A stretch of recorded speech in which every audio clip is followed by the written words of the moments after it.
Hi guys, welcome to Big Topic. இந்த வீடியோல நம்ம இன்னைக்கு பார்க்க போறது மூவி ரிவ்யூ. நம்ம சேனல்ல பாலிடிக்ஸ் மட்டும் இல்லாம இதுவும் போடுவோம் அப்படிங்கிறது உங்களுக்கு எல்லாருக்கும் தெரியும். புதுசா சேனலை யாராவது பார்த்துட்டீங்க அப்படினா மறக்காம சேனலை சப்ஸ்கிரைப் பண்ணி வெச்சுக்கோங்க. ஸோ இப்போ இந்த வீடியோவில் நம்ம பார்க்க போகிறது எந்த மூவியோட ரிவ்யூ அப்படிங்கிறது தெரிஞ்சிருக்கும். ஸோ அஜித் குமார் அவர் நடித்து இன்றைக்கி ரிலீஸ் ஆகியிருக்கிற குட் பேட் அக்லி திரைப்படத்தோட ரிவ்யூ தான். ஸோ இந்த திரைப்படம் அஜித் ரசிகர்கள் மிகப்பெரிய அளவில் எதிர்பார்த்த ஒரு திரைப்படம். அஜித்துக்கு ஒரு மிகப்பெரிய படமாக அமைப்போகுது அப்படின்னு அவங்க நம்பின ஒரு திரைப்படம். அதே சமயம் ஆதிக் ரவிச்சந்திரன் ஒரு ஃபேன் பாயாக பார்த்தோம்னா அஜித் அவர்களை செதுக்கியிருப்பார் அப்படின்ற நம்பிக்கையில் அஜித் ரசிகர்கள் வெயிட் பண்ணிட்டு இருந்த ஒரு திரைப்படம். வசூல்லையே பார்த்தோம்னா இந்த இயரில் வந்து அதிகமான கலெக்ஷன் எடுக்க போகுது அப்படின்ற லெவலுக்கு பார்த்தோம்னா அஜித் ரசிகர்கள் மத்தியில் பேசப்பட்ட ஒரு திரைப்படம் குட் பேட் அக்லி. இந்த அளவுக்கு எதிர்பார்ப்பு இருந்த இந்த திரைப்படம் வந்து அஜித்தை ஃபேன்ஸையும் சரி ஆடியன்ஸையும் சரி சாட்டிஸ்ஃபை பண்ணிச்சா அப்படின்னா ரசிகர்களே ஓரளவுக்கு சாட்டிஸ்ஃபை பண்ணல அப்படிங்கிறதா உண்மையான ஒரு விஷயம்.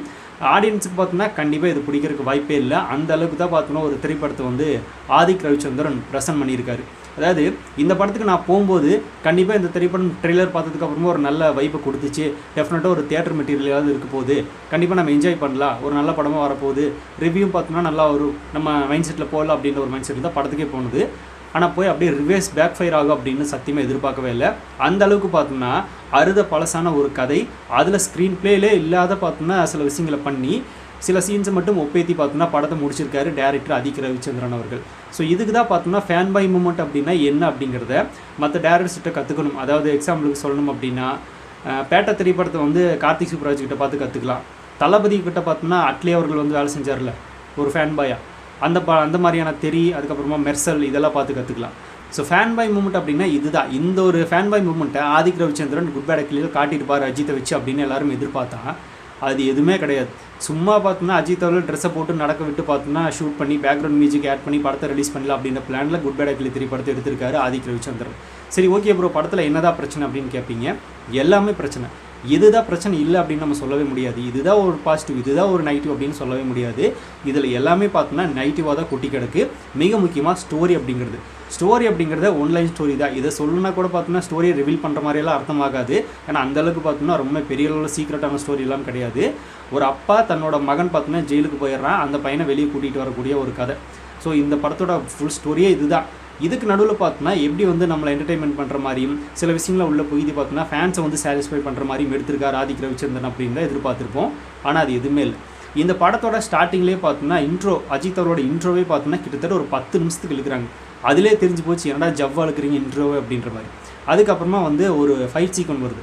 அந்த ஃபைட் சீக்வன்ஸ் பார்த்தோம்னா ரொம்ப நேரம் இழுக்கிறாங்க. அது ஃபைட்டும் பார்த்தோம்னா 10 நிமிஷத்துக்கு நடக்குது. அந்த ஃபைட் எவ்வளோ நேரம் பார்க்க முடியும்? அதையும் பார்க்க முடியல. அதுக்கப்புறமா ஒரு சாங் வேறு வருது. அந்த சாங் எல்லாருக்கும் தெரிஞ்சிருக்கும். அந்த சாங் பார்த்தோன்னா பார்க்கவே முடியல. அந்தளவுக்கு பார்த்தோன்னா ரொம்பவே ஒரு கன்றாவியான சாங்காக தான் இருந்துச்சு.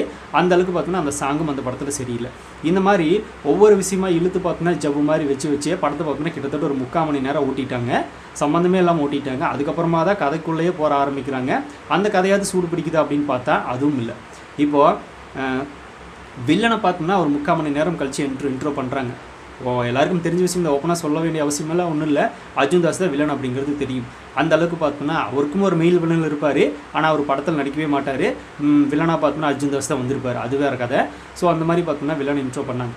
அது வரைக்கும் அஜித் ரசிகர்கள் எதிர்பார்த்தது அஜித்தோட அந்த ரெட் ட்ராகன் அப்படின்னு பேர் பார்த்தோம்னா அஜித் அவர்களுக்கு ஒரு பட்டம் கொடுத்துருக்காங்க.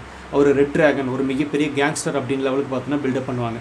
விவேகம் திரைப்படத்தில் பார்த்தோன்னா விவேக் ஓபராய் பில்டப் பண்ணுவார்ல, அதையெல்லாம் தூக்கி சாப்பிடுச்சு இந்த திரைப்படத்தில் நம்மளுக்கு அஜித் அவர்களை பார்த்தோன்னா பில்டப் பண்ணுறான ஆட்கள் ஒருத்தர் 2 பேர்லாம் கிடையாது. டான் ஆகட்டும், அஜித் சார் கூட இருக்கிறவங்களாகட்டும் எல்லாருமே பார்த்தோன்னா தூக்கி பில்டப் பண்ணுறாங்க. அந்த ரெட் ட்ராகன் வந்துட்டா, ஏகே வந்துட்டா, அவன் வந்தாலே அவ்வளோதான், இனிமேல் ஒன்றும் பண்ண முடியாது, பம்பாயே பார்த்தோன்னா அவன் கையில் தான், மும்பையே அவன் கையில் தான், மலேசியாவே அவன் கையில் தான் அப்படின்ற மாதிரி பார்த்தோன்னா பில்டப்பாக கொடுக்குறாங்களே தவிர சரி அப்படி என்னதான் அந்த டான் பண்ணார் அப்படின்னு பார்த்தா எதுவுமே இல்லை. ஏதாவது பண்ணியிருந்தா தானே காட்டுறக்கு, எதுவுமே பண்ணமில்லை. இவங்க ஷூட் பண்ணவே இல்லை, ஷூட் பண்ண மறந்துட்டாங்க போல். அஜித்தை பார்த்தோம்னா டானா காட்டுறதோட சரி முடிச்சுக்கலாம், அவர் என்ன பண்ணார் அப்படிங்கிறதெல்லாம் நம்ம காட்ட வேணாம் அப்படின்னு நினச்சிட்டாங்க போல். அதனால் அந்த படத்தில் அஜித் அவர்கள் ஒரு டானா என்ன பண்ணார், எதுவுமே பண்ணல. அப்படி ஒரு சீன் படத்தில் இருக்கான இல்லவே இல்லை. இதில் ஹாலிவுட் திரைப்படங்களில் ஹீரோக்களால் உள்ளே கொண்டு வந்து இறக்கிட்டு இருந்தாங்க. மணி ஹிஸ்ட்லாம் பார்த்தோன்னா உள்ள கொண்டு வந்து இறக்கிட்டு இருந்தாங்க. அந்த கார்ட்டூன் மாதிரி போட்டு பார்த்தோன்னா கதை சொல்லிட்டு போயிட்டாங்க. என்ன அது இந்த படத்தை பார்த்தோன்னா எப்படி வந்து மைண்ட் செட் என்ன மாதிரியான மைண்ட் செட்டில் நம்ம போய் பார்க்குறது அப்படின்ற மாதிரி நம்மளுக்கு தெரிய மாட்டேங்குது. சம்மந்தமே இல்லாமல் பார்த்தோன்னா இதுக்கு ஹாலிவுட் திரைப்படங்களோட ஹீரோஸ் எல்லாம் பார்த்தோன்னா உள்ளே இறக்கி அவங்க கூட அஜித் ட்ராவல் பண்ணுறாரு அப்படின்ற மாதிரி ஒரு ஸ்டோரியை கட்டமைச்சு இதுதான் பார்த்தோன்னா ரெட் ட்ராகனோட ஸ்டோரி ஃப்ளாஷ்பேக்கு அவரோட பார்த்தோன்னா யாருமே எங்கேயுமே எதுவுமே பண்ண முடியாது அப்படின்னு எல்லாருமே போகிறவங்க எல்லாமே பார்த்தோன்னா அஜித் சாருக்கு பில்டப் தான் பண்ணுறானே தவிர அஜித் சார் என்ன பண்ணார் அப்படின்றத காட்டவே இல்லை. இதுதான் இப்போ படத்தோட ஃப்ளாஷ்பேக் சீன். சரி, இன்டர்வியூக்கு அப்புறமா பார்த்தோம்னா அப்படி ரெட் ட்ராகன் அப்படிங்கிற ஒரு நபர் என்ன தான் பண்ணார் அப்படின்னு ஆர்வமாக வெயிட் பண்ணிட்டு உட்காந்துருந்தேன். கதை சொல்ல கூட ஆரம்பிக்கிறாங்க. அர்ஜுன்தாஸ் கேட்குறாரு, அவர் என்ன பண்ணிட்டு இருந்தார் அப்படின்னு, பாம்பேயில் என்ன பண்ணிட்டு இருந்தீங்க சொல்லுங்கள் அப்படின்ற மாதிரி கேட்குறாரு. சரி, ஏதாவது ஃப்ளாஷ்பேக் சீன் போய் அவர் ஏதாவது பண்ணியிருப்பார் அப்படின்னு மாதிரி சீன்ஸ் காட்டுவார்னு பார்த்தா கார்ட்டூன்லேயே கதையை சொல்லி முடிச்சிட்டாங்க. அதுவும் பார்த்தோன்னா இந்த ஹாலிவுட் திரைப்படங்களோட ஹீரோஸ் எல்லாம் உள்ள கூட்டு வந்து இவங்க கூட அஜித் ட்ராவல் பண்ணுறாரு அப்படின்னு முடிச்சிட்டாங்க. அதாவது ஹாலிவுட்டில் போய் படத்தை எடுக்கலாம், இல்லை அப்படின்னா ஹாலிவுட் கதையை திருடி படமாக எடுக்கலாம்.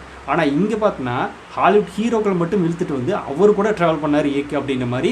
ஏகே அப்படி ட்ராவல் பண்ணி அதுக்கப்புறமா ரெட் ட்ராகனாக மாறினார் அப்படின்னு சொல்லிட்டாங்க. சரி, அதுலேயாவது பார்த்தோன்னா ஏதாவது ஒரு நல்ல கதையை சொன்னாங்களான்னா அதுவும் இல்லை. இந்த மாதிரி ஒரு ஃப்ளாஷ்பேக்கை பார்த்தோன்னா எந்த ஒரு படத்துலையுமே பார்த்துக்க முடியாது. நான் நினைக்கிறேன் லோகேஷ் கனகராஜ் அவர்கள் பார்த்தோன்னா விக்ரம் படம் ரிலீஸ் ஆகும்போது ஒரு ட்வீட் ஒன்று போட்டார். கைதி 3 படத்தை பார்த்துட்டு வந்து அதுக்கப்புறமா இந்த படத்தை பாருங்கள் அப்படின்ற மாதிரி சொல்லியிருந்தார். அது வந்து ஆல்மோஸ்ட் கன்ஃபார்ம் ஆகுதுன்னு தான் நம்ம சொல்லணும். அதாவது இவங்க டான் அப்படின்னு நம்மளுக்கு மென்ஷன் பண்ணுறாங்களே, இப்போது அஜித் அவர்கள் பார்த்தோம்னா மிகப்பெரிய டான் அப்படிங்கிறது ட்ரெய்லரில் காட்டியிருந்தாங்களா, தீனா, அமர்கலம், பில்லா, இந்த மாதிரியான சில ரெஃபரன்ஸெல்லாம் உள்ள வச்சு காட்டியிருந்தாங்கல்ல. அது எதுக்காக அப்படிங்கிறது இப்போ படம் பார்த்துட்டு நான் வெளியே வந்துட்டேன், அதனால் ஆடியன்ஸ்க்கு பார்த்தோன்னா ஒரு சின்ன இன்ஃபர்மேஷன் கொடுக்கலாம் அப்படின்னு தான். நீங்கள் அந்த டான் ஏகே ரெட் ட்ராகன் அப்படிங்கிற அந்த நபர் பார்த்தோன்னா படத்தில் என்ன மாதிரியான ஒரு டான் அப்படிங்கிறத தெரிஞ்சுக்கணும் அப்படின்னா இந்த படத்தை பார்க்க போகிறதுக்கு முன்னாடி தீனா, பில்லா, அமர்கலம் இந்த மாதிரியான படங்களை பார்த்துட்டு அதுக்கப்புறமா அந்த படத்தை போய் பாருங்கள். அப்போ தான் அந்த டான் பார்த்தோன்னா இதில் தான் பண்ணியிருக்காரு அப்படின்னு நம்ம வீட்டில் இந்த படங்களை பார்த்துட்டு அந்த படத்தில் போய் எப்படி நம்ம கனெக்ட் ஆகிக்கலாம். இதுதான் பார்த்தோன்னா ஃப்ளாஷ்பேக், இப்படி கூட சொல்லிக்கலாம். அந்த மாதிரி தான் பார்த்தோன்னா படத்துலேயே வச்சுருக்காங்க. அவரே பார்த்தோன்னா தன்னோட ஃப்ளாஷ்பேக் ஃபோட்டோஸ் எடுத்து கொளுத்துறது, என்னோட மகனுக்காக பார்த்தோன்னா இனிமேல் வந்து இந்த கேங்ஸ்டர் அப்படிங்கிறதெல்லாம் விடுற அப்படின்னு எடுத்து கொளுத்துறது, இனிமேல் பார்த்தோன்னா நான் இதுக்கு வரமாட்டேன் அப்படின்னு சொல்கிறது. ஸோ இதெல்லாம் சொல்கிறாரே தவிர என்ன செஞ்சார் அப்படின்னு கேட்டால் என்ன சொல்கிறது, எதுவுமே இல்லையே. அதுக்காக தான் பார்த்தோம்னா நம்ம வீட்லேயே இந்த மாதிரி டான் படங்கள், அஜித்தோட டான் படங்கள்லாம் இருக்கலாம், அதெல்லாம் பார்த்துட்டு பார்த்தோம்னா இதை போய் பார்த்தோம் அப்படின்னா நம்மளுக்கு கனெக்ட் ஆயிரும். அதனால் அதோட பார்த்துட்டு போய் அதுக்கப்புறமா குட் பை டைட்டில் 3 படத்தை பாருங்கள். இது ஒரு ரிக்வஸ்ட்டாக நான் வச்சுக்கிறேன். அப்போ அது கொஞ்சம் சாட்டிஸ்ஃபை பண்ணிக்கலாம். அந்த லெவல் இருந்துச்சு. சரி, ஓகே, இந்த பில்டப்பு தேவையில்லாத சீன்ஸ் தான் இருந்துச்சு அப்படின்னா ஸ்டோரி எதை நோக்கி போகுது? ஒரு பையனை தன்னோட அப்பா காப்பாற்றுறாரு, ஜெயிலுக்கு போனதுக்காக காப்பாற்றுறாரு. அந்த சீன்ஸ் எந்த அளவுக்கு இன்ட்ரெஸ்ட்டாக கொண்டு போனாங்க. ஸ்க்ரீன் ப்ளே எப்படி எழுதியிருக்காங்க அப்படின்னா ஸ்க்ரீன் ப்ளே அப்படிங்கிறதுக்கு படத்தில் இடமே கிடையாது, சீன்ஸ் தான். அதாவது இப்போ சிம்ரன் மேம் கூட வருவாங்க, அவங்களும் ஒரு கேங்ஸ்டர், அதை நீங்கள் நம்பணும். படம் பார்க்கும்போது உங்களுக்கு ஒரு நம்பணும், அந்த மாதிரி ஒரு நம்பிக்கை வரணும். அந்த மாதிரி அவங்க வரும்போது ஒரு சீன் ஒன்று வைக்கிறாங்க. அந்த சீன் என்னமோ இன்ட்ரெஸ்டிங்காக தான் இருக்குது. அவரோட பழைய படங்கள் இருக்கிற மாதிரி பார்த்தோம்னா 2 பேருமே வந்து பேசிக்கிறாங்க. ஓகே, ஓரளவுக்கு இன்ட்ரெஸ்டிங்காக தான் இருக்குது. அந்த இன்ட்ரெஸ்டிங்கான சீனை நம்மளோட ஃபீல் பண்ண முடியல.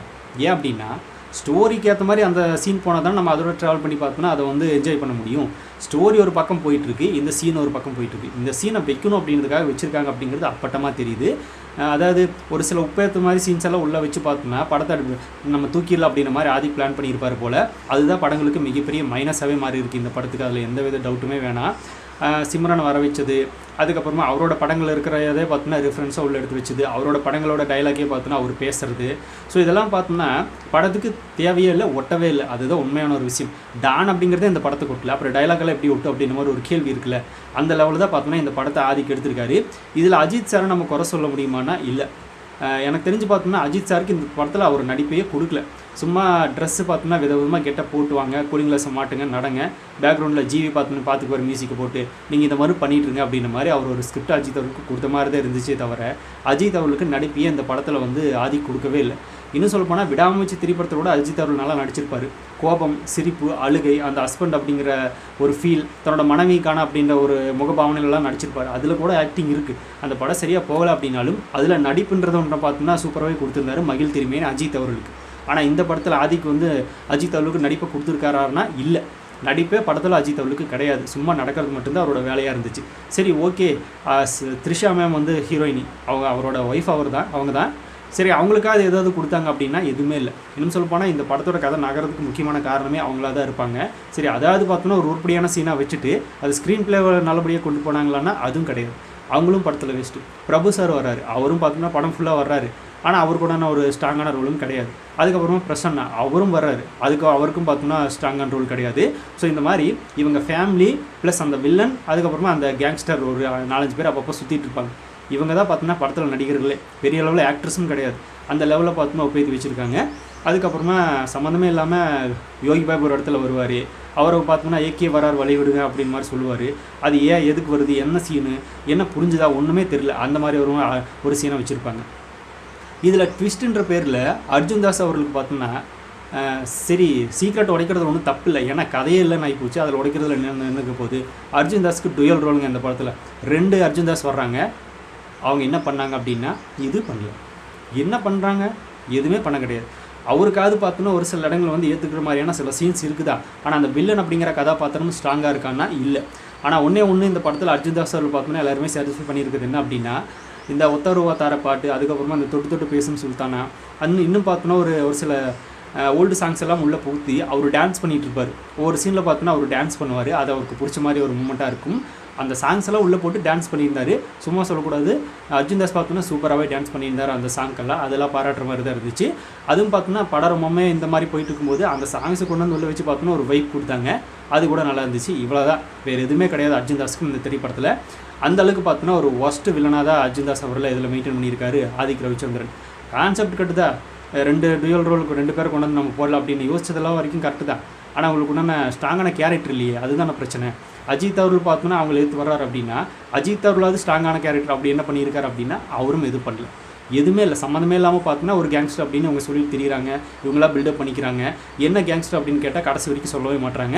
அதுக்கு தான் நான் முன்னாடியே சொன்ன மாதிரி தீனா பில்லா மக்கள் படத்தை பார்த்துட்டு போய் இந்த பார்த்தீங்க அப்படின்னா ஒரு கேங்ஸ்டர் ஃபீல் வரக்கு வாய்ப்பு இருக்குது. அப்புறம் இந்த கதையோட ஸ்க்ரீன் பிளே எப்படி போகுது அப்படின்னா, தன்னோட மகனை காப்பாற்றுறதுக்காக உண்மையான குற்றவாளி யார் அப்படிங்கிறத தேடி கண்டுபிடிக்கிறாரு அஜித் அவர்கள். அவர் கூட வந்து கோர்ட்டில் நிற்க வைக்கிறது, கோர்ட்டு அவங்களுக்கு தண்டனை கொடுக்குறது. இது எத்தனை அறுத பழசான படங்களை நம்ம பார்த்துருப்போம், அந்த கதையை கேட்டிருப்போம், எவ்வளோ படங்களை பார்த்து சலிச்சிருப்போம். அதை பார்த்தோன்னா இதில் எடுத்து வச்சுருக்காங்க. இது என்ன அப்படின்னு சொல்லி நம்ம பாராட்டுறது அப்படின்றது நம்மளுக்கு தெரியல. கிளைமேக்ஸில் வர பார்த்தோன்னா வந்து அவங்க தப்பிச்சிருவாங்க. அதுக்கு பார்த்தோன்னா அஜித் அவர்கள் கரெக்டாக அந்த இடத்துக்கு வந்து அவங்கள கொண்டுருவார். இதுதான் படம் முடியுது. இது என்ன மாதிரியான ஒரு சீனு, என்ன மாதிரி கான்செப்டை யோசிச்சார் ஆதிக்கு அப்படிங்கிறதே நம்மளுக்கு தெரிய மாட்டேங்குது இந்த படத்தை பார்க்கும்போது. அதாவது இந்த படத்தில் விசில் மூமெண்ட்ஸு, கிளாப் மூமெண்ட்ஸ் அப்படின்லாம் சில சீன்ஸ் எல்லாம் அஜித்தோட படங்கள் இந்த ரெஃபரன்ஸ் வச்சு சிம்ரன் மேமை கொண்டு வந்து அந்த ரீமேக்ஸ் அங்கெல்லாம் போட்டு இதெல்லாமே கொண்டு வந்திருக்காங்க. அது பார்க்குறக்கு இன்ட்ரெஸ்டிங்காக இருக்குது, ஆனால் நம்மளால் ஃபீல் பண்ண முடியல. அதை பார்த்தோன்னா முழுமையாக ஃபீல் பண்ணி எந்திரிச்சு விசில் அடித்து கை தட்ட முடியல. ஏன்னா ஸ்க்ரீன் பிளே அதோட கனெக்ட் ஆகி போனால் தானே நம்ம அதை பார்த்தோம்னா அந்த சீனோட கனெக்ட் ஆகி நம்ம பார்த்து என்ஜாய் பண்ண முடியும். இப்போ எக்ஸாம்பிளுக்கு கோட் 3 படத்தில் பார்த்தோன்னா வந்து அந்த கிரிக்கெட் மேட்ச் நடக்கிற அந்த ஸ்டேடியத்தில் பார்த்தோன்னா சடனாக வந்து அந்த ஹலமித்தி ஹபீபோ சாங் வந்து போடுவாங்க, அப்போது தளபதி டான்ஸ் பண்ணுவார். நிஜமாலுமே பார்த்தோன்னா இந்த கிரிக்கெட் ஸ்டேடியத்தில் வந்து தளபதியோட பாடல்கள் போடுவாங்க. நிஜமாலுமே கிரிக்கெட் நடக்கும்போது அதுக்கு மேட்ச் ஆகிற மாதிரி பார்த்தோன்னா அவரோட பாட்டை போட்டு அவரும் ஆடிருப்பார். விசில் மூமெண்ட்ஸ், கிளாப் மூமெண்ட்ஸ் தேட்டரில் சூப்பராக இருந்துச்சு. அதே மாதிரி தலை அப்படின்னு சொல்லுவார்ல, நீ யாரோட ஃபேன் அப்படின்னு அவரோட பொண்ணை பார்த்து கேட்பார். தலை அப்படின்னு அந்த பொண்ணு சொல்லும். அதுக்கேற்ற மாதிரி ஒரு சீனும் வச்சுருப்பாங்க. அந்த ரெஃபரன்ஸும் யூஸ்ஃபுல்லாக இருந்துச்சு, நல்லா இருந்துச்சு. அதே மாதிரி பார்த்தோம்னா இந்த படத்தில் கோட் படத்தில் சில ரெஃபரன்ஸ் எல்லாம் வச்சுருப்பாங்க. அதில் கிளாப் மூமெண்ட்ஸ், விசில் மூமெண்ட்ஸ் அப்படிங்கிறது ஒர்க் அவுட் ஆச்சு. ஆனால் இதில் வச்சுருக்காங்க, துளி கூட ஒர்க் அவுட் ஆகவே இல்லை. யாருமே ஃபீல் பண்ணி பார்க்க முடியல. நிறைய ரசிகர்கள் பார்த்தோம்னா ஸ்டார்டிங்கில் இருந்த வைப் அப்படிங்கிறது இன்டர்வலுக்கு மேலே ஃபுல்லாமே குறைஞ்சிருச்சு. இன்டர்வியூலே பார்த்தோம்னா நம்ம தளபதியோட ஒரு டைலாக்கை சொல்லி தான் பார்த்தோம்னா இன்டர்வியூலே அஜித் முடிக்கிறாரு. நான் சொல்ல வேண்டியது சொல்லக்கூடாதுனால கிடையாது, நண்பா ஐ எம் வெயிட்டிங் அப்படின்னு சொல்லி தான் பார்த்தோம்னா இன்டர்வல் பிளாக்கை விடுறாங்க. அந்தளவுக்கு ஒரு நல்ல இன்டர்வல் பிளாக்காக தான் இருந்துச்சு. சரி படம் முடிஞ்சது, சரி இன்டர்வல் முடிஞ்சதுக்கப்புறமாவது படம் சூடு பிடிக்குமான்னா இல்லை, நம்மளுக்கு பார்த்தோன்னா பைத்தியம் தான் பிடிக்குது. அந்த அளவுக்கு பார்த்தோன்னா செகண்ட் ஹாஃபையும் சொதப்பி வச்சிருக்காரு ஆதிக் ரவிச்சந்திரன். இதை வேறு யாருமே நம்ம குறை சொல்ல முடியாது. ஃபேன் பாய் மூமெண்ட் அப்படின்னு நான் எடுக்கிறேன் அப்படின்னு அஜித் அவர் விஷயம் எடுத்தார்ல ஆதிக் ரவிச்சந்திரன், இவரை தவிர வேறு யாரையுமே நம்மளால் குறை சொல்ல முடியாது.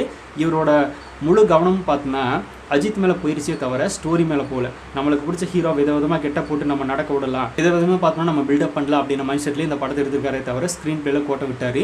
அதே இந்த படத்துக்கு இருக்கிற மிகப்பெரிய மைனஸே. இதை வந்து அவர் ஏன் சரி பண்ணல அப்படிங்கிறது தெரியல. ஜிவி மியூசிக் எப்படி இருக்கு ப்ரோ அப்படின்னு நிறைய பேர் கேட்பீங்க. ஜிவி மியூசிக் இருக்குது, ஜிவி மியூசிக் மட்டும்தான் இருக்குது படத்தில், அதில் வேறு எந்த ஒரு டவுட்டுமே இல்லை. படம் ஃபுல்லாகவே பார்த்தோன்னா ஒரே மியூசிக்கை திருப்பி போட்ட மாதிரி தான் நம்மளுக்கு இருந்துச்சு. ஒருவேளை பார்த்தோன்னா ஜிவி இந்த படத்துக்கு இதுவே போகுது அப்படின்ற மைண்ட் செட்டில் தான் மியூசிக் பண்ணார் என்னமோ. அவரும் இல்லை அப்படின்னா தியேட்டர் பார்த்தோன்னா ரொம்பவே சைலண்ட்டாக இருந்திருக்கும், இன்னும் பார்த்தோன்னா ரொம்பவே போர் அடிச்சிருக்கும் அப்படின்னு கூட சொல்லலாம். அந்தளவுக்கு ஜிவியோட மியூசிக் ஓகே, எந்த பிரச்சனையும் கிடையாது, நம்ம எடுத்துக்கலாம். சில இடங்களில் பார்த்தோன்னா மார்க் ஆண்டனி மியூசிக்கெல்லாம் உள்ள கொண்டாந்து பூத்திட்டாங்க. டான் அப்படின்னு சொல்கிறாங்களே தவிர அந்த டான் என்ன பண்ணார் அப்படிங்கிறது படம் முடிகிற வரைக்கும் காட்டவே இல்லை. இப்போ கேஜிஎஃப் படத்தை நம்ம எடுத்துக்கிட்டோம் அப்படின்னா ராக்கி அப்படின்னாலே எல்லா கேங்ஸ்டரும் பார்த்தோன்னா பயப்படுவாங்க, அலறுவாங்க. அந்த அலருக்கு பார்த்தோன்னா நம்மளுக்கே கூஸ் பம்ப்ஸ் ஆகும். ஏன்னா அதனோட கேரக்டர் அந்த ராக்கி வந்தாலும் இதுதான் நடக்கும் அப்படின்ற மாதிரி ஒரு மைண்ட் செட் நம்மளுக்கு உள்ளே புகுத்திருப்பாங்க. அந்த மாதிரியான சில சீன்ஸும் படத்தில் வச்சுருப்பாங்க. ஆனால் இவங்க பயப்படுறாங்களே தவிர அவங்க பயப்படுற மாதிரி அஜித் சார் என்ன பண்ணார் அப்படின்னு இந்த படத்தில் ஏதாவது ஒரு சீனாவது இருக்கான்னா இல்லை பண்ணல. அப்புறம் ஏன்டா பயப்படுறீங்க, எங்களுக்கு தேவையில்லாமல் பார்த்தோன்னா பயமுறுத்துறீங்க அப்படின்ற மாதிரி தான் நம்மளுக்கு கேட்க தோணுது. அந்த அளவுக்கு இந்த கேங்ஸ்டர் படம் ரொம்பவுமே காட்டு மொக்கையான ஒரு படத்தை தான் வந்து ஆதிக் ரவிச்சந்தர் எடுத்து வச்சிருக்காரு. அதில் எந்த ஒரு டவுட்டுமே வேணாம். அஜித் ரசிகர்களுக்கே கண்டிப்பாக இந்த படம் பிடிக்கிறதுக்கு வாய்ப்பு இல்லை, அதில் எந்த ஒரு டவுட்டும் இல்லை. விடாமுயற்சி நம்பியிருந்தாங்க, அது ஓரளவுக்கு போகாதனால பார்த்தோன்னா குட் பேட் அக்லி நம்பியிருந்தாங்க. இப்போ குட் பேட் அக்லி விட விடாமுயற்சி திரைப்படம் நல்லா இருக்குங்க. உண்மை சொல்ல போனால் விடாமுயற்சி திரைப்படம் நல்லா இருக்குது குட் பேட் அக்லி கம்பேர் பண்ணும்போது. அதனால் விடாமுயற்சி திரைப்படத்தை கூட பாருங்கள். இந்த படம் இதுக்கு மேலே என்ன சொல்கிறதுன்னு தெரியல. எல்லாருமே இன்றைக்கி ரிவ்யூ பார்த்தோன்னா குட் பேட் அக்லி தான் வச்சு செஞ்சுருப்பாங்க. நான் இந்த பேசிட்டு இருக்க டைமில் கூட பார்த்தோன்னா இது தான் பண்ணிகிட்டு இருப்பாங்க. ஏன்னா அந்த படத்தோட ஒரிஜினல் ரிசல்ட் இது தான். இப்போ சம்மந்தமே இல்லாமல் பார்த்தோன்னா அஜித் சார் வந்து ரொம்பவே யங்களுக்குள்ளே காட்டுற அப்படின்னு க்ளீன் ஷோலாம் பண்ணி பார்த்தோன்னா கொண்டு வந்திருந்தாங்க.